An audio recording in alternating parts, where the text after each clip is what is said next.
мэдчихэж байна уу?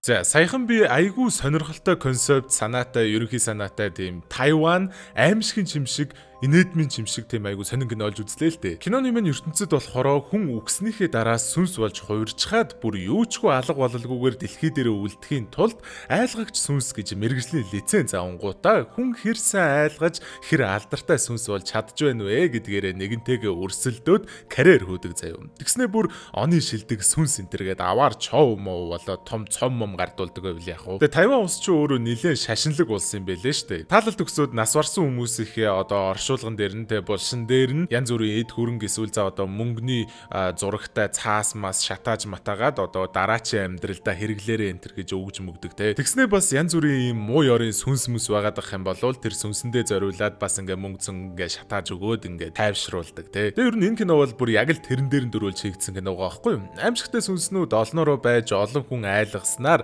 айсан хүмүүс нь муу ёрын чөтгөрүүдийг аргадахын тулд шашны зан үйлээр өргөл барьц өгөөд тэгээд тэрүүгээр нь сүнсний холбоо баяждаг тийм бизнесийн систем гэх юм уу да. Асар олон сүнснүүд байгаа, асар их өрсөлдөөнтэй салбар, тэгээд энэхүү зах зээлд хөлөө олох гэж яваа залуу сүнсний тухай өгүүлэх энэхүү Тайван кино бол яалтчгүй нэх олон давтагдаад байдаггүй сонирхолтой оригинал санаатай ховрын бараа кино байгаа. Тэгээ нэрээ ховрын бараа гэснээс сүүлийн үед би нэг чихрэнд амар дуртай болчоо тэгээд ингээ дэлгүр мэлгүрүүдээр хайгаад олдохгүй ингээ амар олдоц багтаа байгаадсан байхгүй юу. Тэгсэн чи яасан гэж бодож байна. Тэр чихэр маань өөрсдөө бичлэгийн чи спонсорлё гэж чат бичээд ороод ирсэн. Бүр ингээ хайрцагаараа над руу өөрсдөө явууллаа шүү. Тэгээ тэр чихэр маань мэдээж Zombie Nerds Rope байгаа. Одоогор нийтдээ 3 өөр төрлийн амттай CUGS тэгээд байрны доотлын 8 нэрийн дэлгүүрүүдээр зарагдаж байгаа юм байлээ.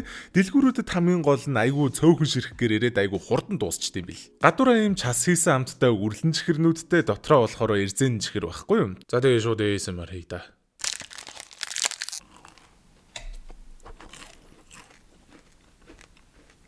Дараагийн бичлэг дээр тэгээд өөр төрлийн задлан за тэгээд хамтран ажиллаж байгаа Zombie Nerds-тэй баярлаа. Зүгэрш байлаа энэ зүуд байтэн бэчний тэр дор булам төрх хацсан ч масуурн галзуурхад ганц гурав номер ч нуурч нуруу ч төгс эй bad bitch зурч төгс чамд хэл хүүхс мөр шүт. Тэгэхээр кино маань нэгэн олонний танил эмэгтэй нэгэн буудлын 414 та дөрөнд орж ирчихэд ханан дээр нь байсан үл таних эмэгтэй зургийг хараад биеийн зарс хийж байгаагаар эхэлж байгаа.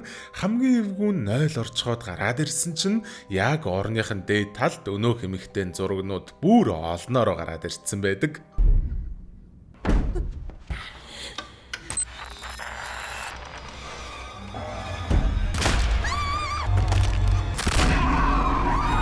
За тэгээд энэ сүнс бол хайртай залуудаа хаягдчихад өөрийнхөө амийг хорлж нас барсан Катрин нэмэх эмэгтэйгийн сүнс байхгүй юу? Катрин карьерийнхаа эд үед ер нь бол Тайваныхаа хамгийн алдартай сүнсний ертөнцийнхөө айлгагч хатанхаа энтер байсан юм байлээ. Даанч яг өөрийнх нь гарын шав буюу Джессика гэж нэг залуу охины сүнс интернетээс өөрийнх нь бичлэгийг үзсэн хүмүүс үхэн гэдэг тийм шин цаг үеийн сүнсний домгороо нэлээд алдартай болж Катрины хатны тэтмийг нь булаагаад ерөөхдөө бол нэгэн цагт хүн болгоныг айлгадаг байсан 414-5-4-ний сүнс гэдэг домогны оронд улаан даашинцтай охины хараалтай бичлэг гэдэг домог яриа Тайваныг донслохож эхэлсэн байгаа. Тэгснэ Джессика бүр Катринаас урваж өөрөө тусдаа гарснаа оны шилдэг сүнсээр тодорчхоод тайзан дээрээс цаг үеийн мэдэрч чаддаггүй хуучирсан сүнснүүд энэ салбарт ноёлдог цаг нь өнгөрсөн.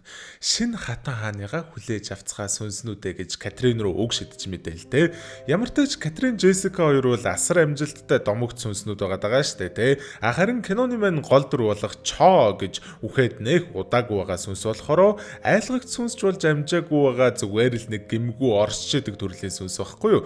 Бас нэг өөрсгөн үхээд удаагүй байгаа Цүки гэж сүнстэй найзалдаг. Тэгээд сүнс болсныхоо дараа ч гэсэн өлсдөг юм байлээ л дээ. Манай хоёр дандаа л Цүкигийн точиж одоо тий зулныхаа нурдах хоолыг иддэг болохоор энэ удаад Чогийн точхоор болж байгаа. Гэртэн очичоо Цүки асууж байгаа юм л да чи ийм сайн ээж автай за бас дээрээс нь амар мундаг өмгөөлөгч ихчтэй амжилттай гэр бүлийг хүүхэд байсан юм байж яагаад гэртээ ирэх дургу байгаад байсан ингээд те Чо ерөөсөө ойлгомжтой хариулт өгдөггүй л те гэтэл гэрээ үзэн яддаг бол биш юм байлээ л те тэр тусмаа өргөмжлөлийн шүүгээний хамгийн доор ганцаархна байрлах төгөлдөр хуурын тэмцээний нэр төрийн шагнал гэж одоо өөрийнхөө жаацтай өргөмжлөлтөө айгүй хайртай байлээ Цүкийг хүрхтэн булааж аваад буцаага тавьж идэг. За гэхдээ нэг харамсалтай юм болдог. боддог нь унтаад сэрснийхэн дараа гэрийнхэн нь нүүх юма бэлдэж хагаад санамсаргүй тэр хайртай өргөмжлийг нь андуурж өөр юмд хийгээд гаргаад хайцсан болж таардгийн. Чог тэр тухайн мэдсний дараахан ягаад ч юм гар нь ингээд гличлээд бөөл сандралдаа мандралдаа болж байгаа штэ. Цүки шууд сүнсний гарын авлага руу ороод уншсан чинь ийм болж таарж байгаа заяа. Хүн үгсний дараа гэрийнхэн ч юм уу эсвэл нөгөө хайртай байсан хүмүүс нь тухайн үнийг санаж дурсах ямар нэгэн үн цэнтэй зүйлийг хайчих юм бол тухайн үний сүнс 30 өдрийн дотор ор тас алга болоод зүгээр те одоо хорвоо дээрээс уулам өргөө арчигддаг юм бил. Тэгэл чогийн гэрийнхэн тэр санаж дурсах юмаа хайдсан болохоор чоо ингээд те одоо алга болоход бэлэн болоод гар нь гличлээд эхэлсэн гэсэн үг шүү дээ те.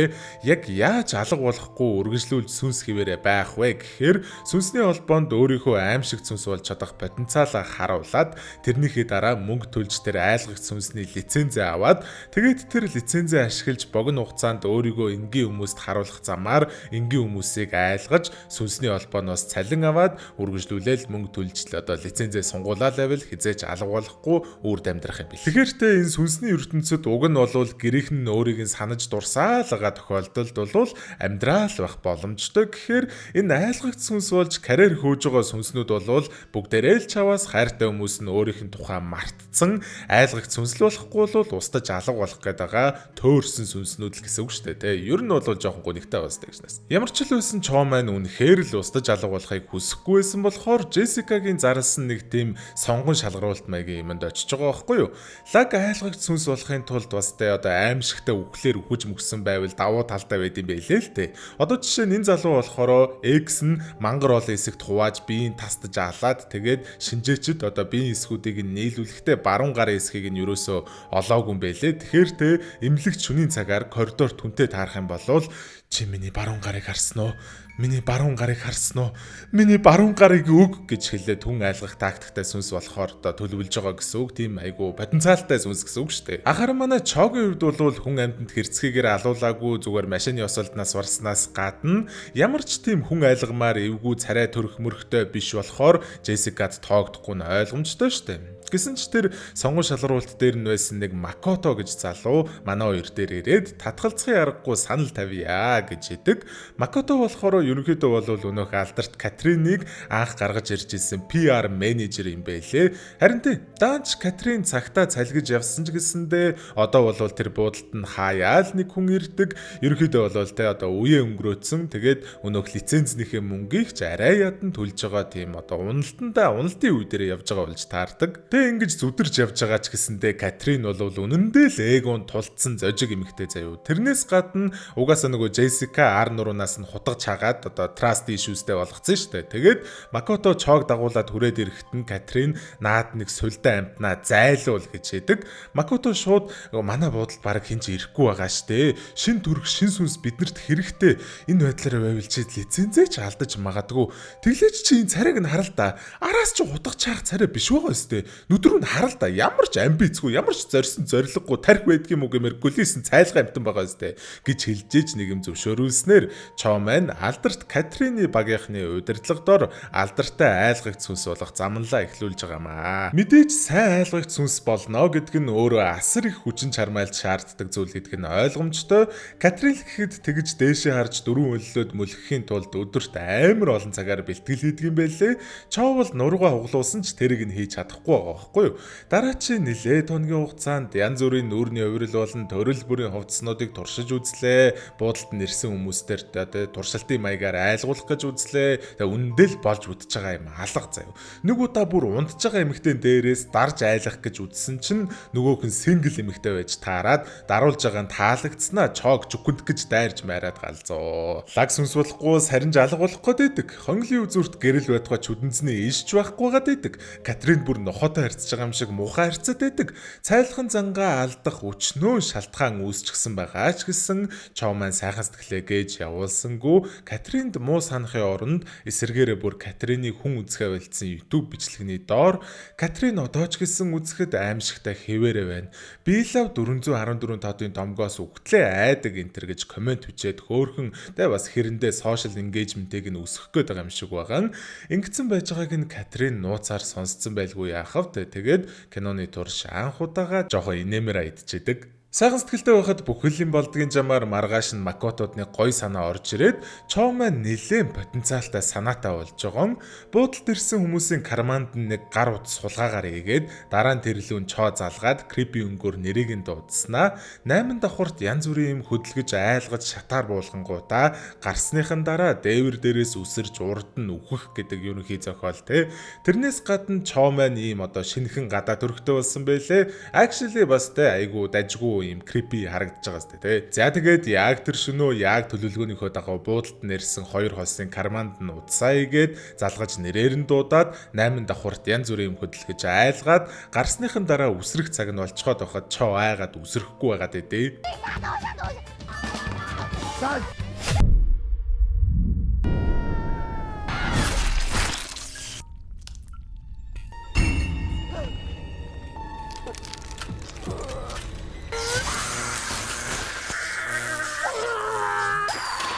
Ер нь бол яг энэ айлгаж байгаа хоёр үнийхээ урд нь л унах ёстой байсан л да. Буруу газараа унтсан гэсэн үг. Гэхдээ л баг урд нь унахаасаа илүү амар зураглал үүсэж байгаа байхгүй дээ. Тэгээд тэр залуугийнх нь бичиж авсан бичлэг хэдхэн цагийн дотор 300 мянган үзэлт хүрээд амар вайрал болоод тасан болохоор сүнсний холбоонд бүр өөрсдийнхөө саналаар манай хүнд лицензийг нь явуулсан байна лээ галзуу. Тухайн бичлэгээрээ яалтчгүй л үнэхээр алдартай болчихж байгаа болохоор сүнсний холбооноос зохион байгуулдаг томоохон сүнснүүдийн Night Party энтерт өргөддөг болоо л те.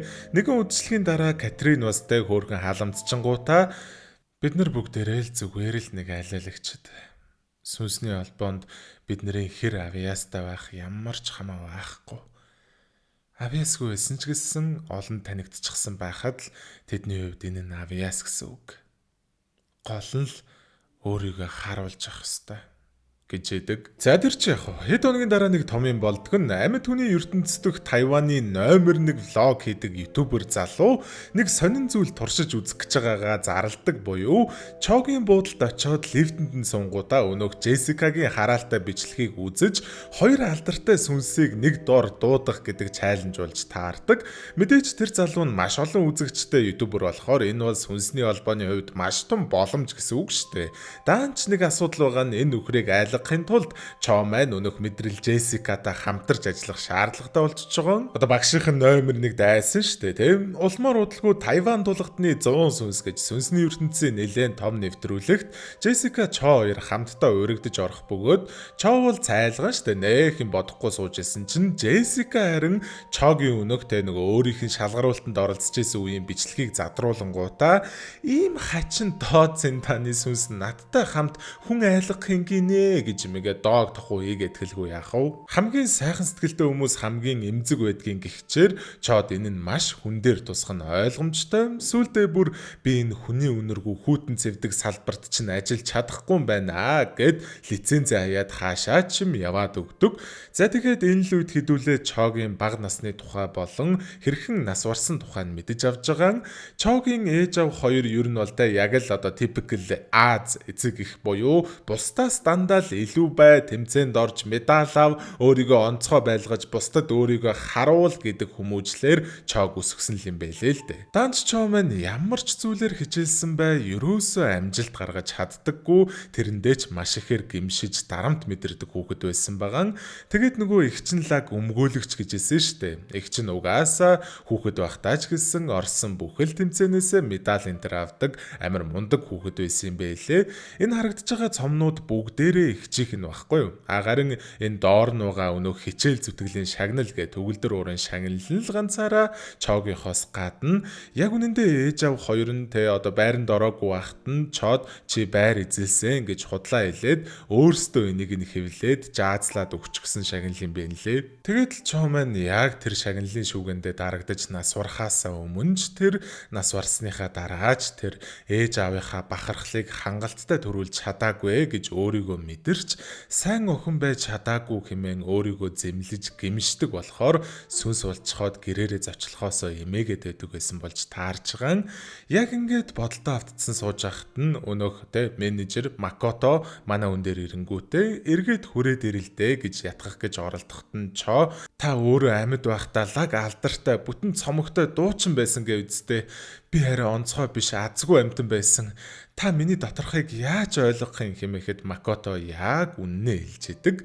Манай Макото тэ үнэхээр л лаг дуучин болох мөрөөдөлтөй тэрнийхээ төлөө хинээс ч илүү хөдөлмөрлөдөг байсан ч гэсэндээ яг үнэндээ гаргасан цомгийг нь ганц ширхэгч хүн худалдаж авч байгаагүй фейлний артист байсан байгаа байхгүй юу. Тэгээд нэг удаа азар яаж агаад ч юм айгүй том тайзан дээр гарах боломж олдоод гарахаасаа өмнө тайзны ард тайзан дээр хийх хөдөлгөөнөө бэлдэж агаад хүзүүгөө углаад өгсөн юм байлээ. Тэгээл чааваас сүнс болцоход яхаа мэдэхгүй явж байхад нь Катрин манай үнийг олж хараад ямар ч ашиг харалгүйгээр өөрийнхөө далавчанд ор авч исэн байгаа байхгүй юу. Тэгэхээр би ч гэсэн онцгой зүйлгүй азгүй амтан. Хамгийн гол нь чи өөрийнхөө хувьд онцгой зүйлгүй нэгэн байж болох ч гэсэн онцгой талыг чинь олж харж чадах хүн байж л байдгийн.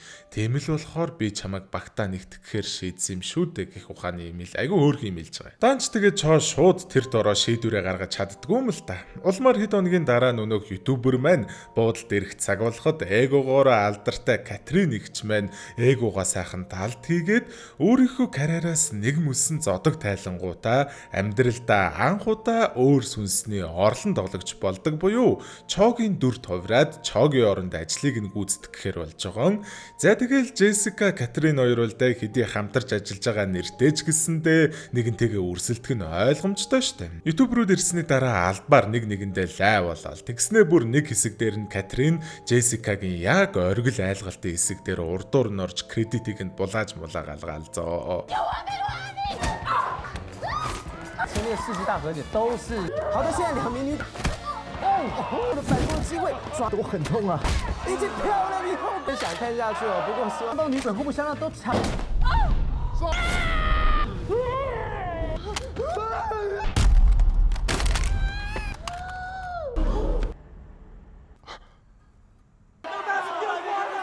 Тэндгээ угаасаа ингэж камер нь эвдэрж байгаа нь байж болох хамгийн муу зүйл байхгүй юу? Одоо энэ ютуберүүд саяны бичсэн юмнуудаа цацахгүй, саяны бичсэн юмнууд нь дэлхийд тарахгүй гэхээр те ер нь бол өнөөдрийн ажилласан бүх ажил нь талаар өнгөрч байгаа хэд ч хэрэггүй юм болоод дуусж байгаа л гэсэн үг. Сүнсний холбоо амар их мөнгөө алдж байгаа алдагдлалд орж байгаагаас гадна те ерөнхийдөө энэс нь болоод Джессика Катрин хоёр ажиллаа чалдах магадлалтай. 们都已经开始的不满意啊。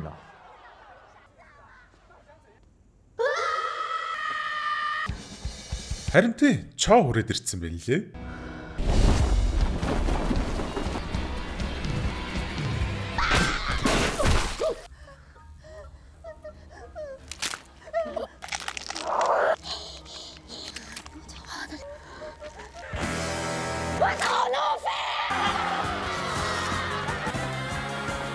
За тэгээд Макото, Катрин болон тэдний багийнхан бөөндөө чогийн утас шиг хувц өмсөнгүүтээ чодоо хамт ютуберүүдийг хөөх гээд гарч байгаа нь угаасаа ютуберүүдийн камер интернет нэвдэрсэн тэгээд ийм хийснээрээ манай эд ямар ч ашиг хүртэхгүй ч гэсэндээ бүгдээрээ л зүгээр хинээс ч хамааралгүйгээр хинээс санаа зовлгүйгээр зөвхөн өөрсдийнхөө төлөө өөрсдөө гоё мэдрэмж авч хайртай хүмүүстэйгээ дурсамж бүтээж байгаа нь л энэ багхгүй юу. Өөрсдийгөө харуулж хүмүүсээс магтаал сайшаа сонсохын тулд биш тархиараа биш зүрхээрээ үйлдэл гаргаж байгаа нэ.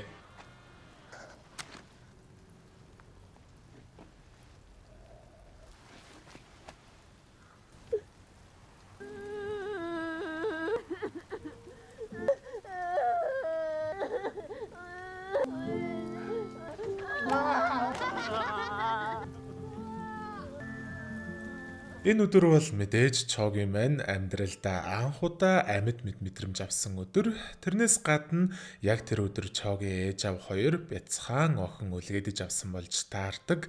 Чо гэртээ очиж шинхэн шүүгэн дээр нь барьлах өөрийнхөө зургнуудаас гадна бяцхан дүүтэйгээ уулзах бөгөөд чи онцгой байх шаардлагагүй.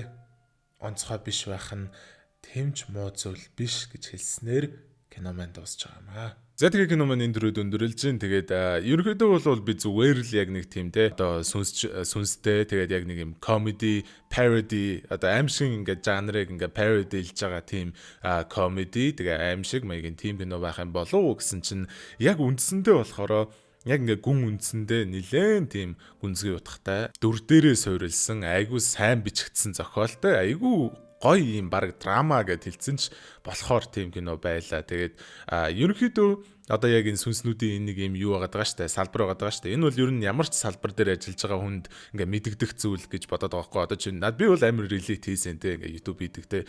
Тэгэнгүүт яг ингээл өөрийгөө ингээ харуулж авах хэвээр. Байнгын өөрийгөө харуулж авах хэвээр те. Ингээ царай мараа чи энэ тэмдгүү байж авах хэвээр энэ төр гээд тиймэрхүү зүйлс айгу relate хийсэн. Тэгээ ер нь чоотой бас чогийн дүртэй бас айгу relate хийх юмнууд ерөн зөндөө байсан. Тэгээ ер нь бол надаа төсөөлснөөс нэг төсөөлөлгүйгээр үзсэн болохоор төсөөлснөөс бүр хамаагүй юм гоё. Надад бол энэ амар таалагдсан тийм кино байгаа. За тийм байна. Тэгээд өнөөдөр мань бичлэгийн төрөд өндөрлж гин шорт фильм хийсэн. Тэрийг нэрээ оруулсан тий. Тэгээд он гараад шууд бичлэгнүүдээ хийхэр байсан. Тэгээд тэр нөгөө шорт фильмээ дуусгаж яг монтажинд дуусгаж оруулах гээд жоохон цаг алдсан. Тэгээд тэрнээс биш бол одоо бичлэгнүүд бол ингэж хол зайтай орохгүй. За тэгэхээр тий шорт фильм мэн орсон. Тэгэхээр одоо бичлэгнүүд бол угаасаа сайхан явна. Ингээд ороод явна.